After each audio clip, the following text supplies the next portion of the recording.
সাহাবীদের মধ্যে সবচেয়ে সুরেলা গলার সাহাবী ছিলেন আবু মুসা আল-আশআরী রাদিয়াল্লাহু তাআলা আনহু।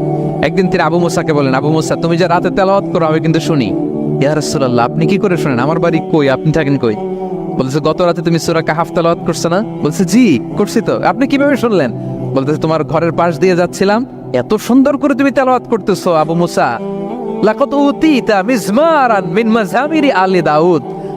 আল্লাহ তাআলা দাউদ আলাইহিস সালামের গলায় যে সুরের ঝংকার দিয়েছেন, আমার সাহাবীদের মধ্যে আল্লাহ তোমার গলায় ওই সুরের ঝংকার ঢুকাইয়ে দিয়েছে। বলেন, বিশ্বনবীর কাছ থেকে যখন উনি এটা শুনছেন ওনার কেমন লাগছিল? হ্যাঁ, how does he feel that time? মানে ফিলিংসটা কেমন লাগছে? হ্যাঁ, আমাদেরকে তো একজন বড় কেউ প্রশংসা করলে আমরা কত খুশি হয়ে যাই। বিশ্বনবী স্বয়ং প্রশংসা করেছেন, সুবহানাল্লাহ। দেখেন প্রিয় ভাইরা, বিশ্বনবী সাল্লাল্লাহু আলাইহি ওয়াসাল্লাম শুধু মুমিনদেরকে, মুসলিমদেরকে যদি এটা করতেন তাহলে একটা কথা ছিল, আমরা তো আমার দলের বাইরে কেউ ভালো কিছু করলে বলি না। বিশ্বনবী সাল্লাল্লাহু আলাইহি ওয়াসাল্লাম ইহুদির প্রশংসা করেছেন। আপনি আছেন কই মিয়া? ইহুদি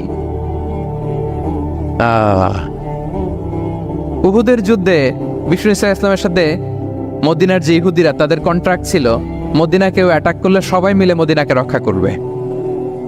কিন্তু কুরাইশরা আক্রমণ করলো, এখন আর কেউ বেরোয় না। বনু কাইনুকা, বনু নযীর, বনু কুরাইজা কেউ আর যায় না, কেউ যায় না।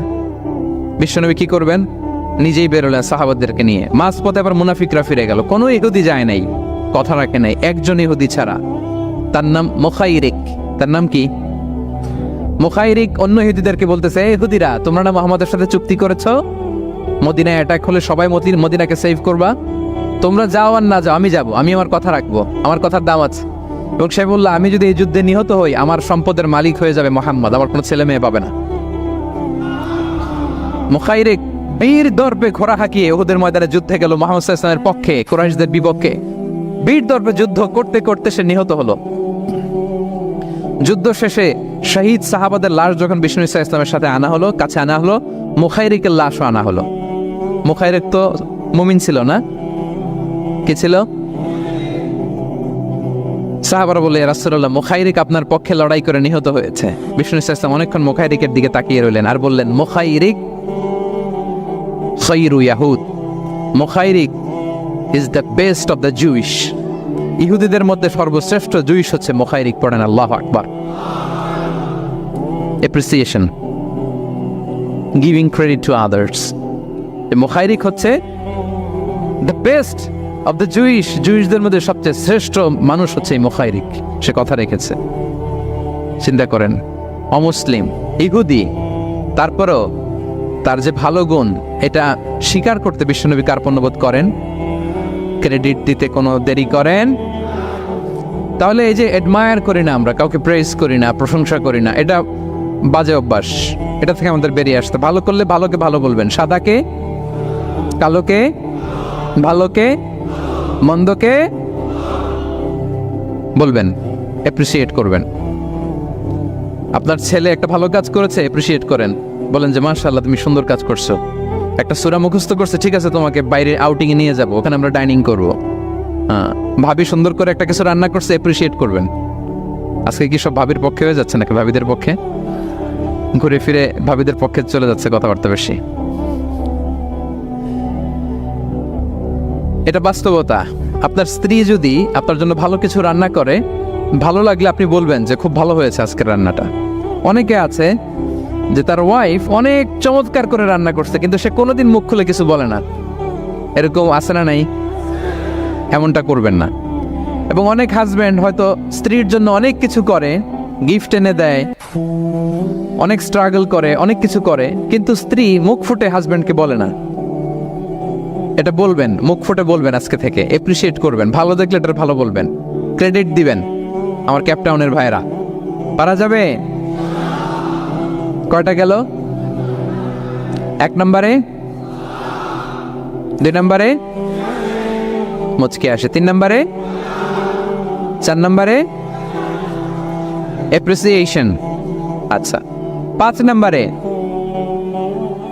5 নাম্বার হচ্ছে কল্যাণ কামনা করা, অন্যের ওয়েল উইশিং, অন্যের কল্যাণ কামনা করা সব সময়, থাকলেও, সামনে থাকলেও, না থাকলেও কল্যাণ কামনা করা। অনেকে সামনে সামনে অনেক ভালো, ভাই আপনি যে কত ভালো মানুষ, আপনার ছাড়া আমার চলেই না, আপনি মানে অনেক ভালো, এই এলাকায় আপনার মতো ভালো মানুষ আর নাই। মানে সামনে আপনি অনেক ভালো, আপনি দাতা, আপনি সমাজসেবক, আপনি শ্রেষ্ঠ মানুষ, কিন্তু দূরে চলে গেলে আর নাই, তার বদনাম, তার ব্যাপারে অন্যদের কান ভারী করে, আরে উনি তো এমন একটা লোক, বুঝছেন কি আর বলবো, বইলে আর লাভ নাই, পারি না ভাই ওনার সাথে আর পারা যায় না, এরকম আছে না নাই? তার মানে সামনে সামনে খুব আপনি ভালো ভালো বললেন, কিন্তু সে যখন অনুপস্থিত তখন না। এটা তো শুভকামনা হয় না, এটা হয়েছে মুমিনদের শুভকামনা উপস্থিত অবস্থাতেও অনুপস্থিত অবস্থাতেও। আলহামদুলিল্লাহ বলেন। এজন্য বিষ্ণু বলেন আদ-দীনু আন-নাসিহা, দিন হচ্ছে আন-নাসিহা মানে কল্যাণকামিতা, দিন মানে কল্যাণকামিতা, সবার জন্য আপনি গুড উইশ করবেন, কল্যাণ কামনা করবেন, ওয়েল উইশিং করবেন, শুভকামনা জানাবেন, সামনে থাকলেও দূরে থাকলেও।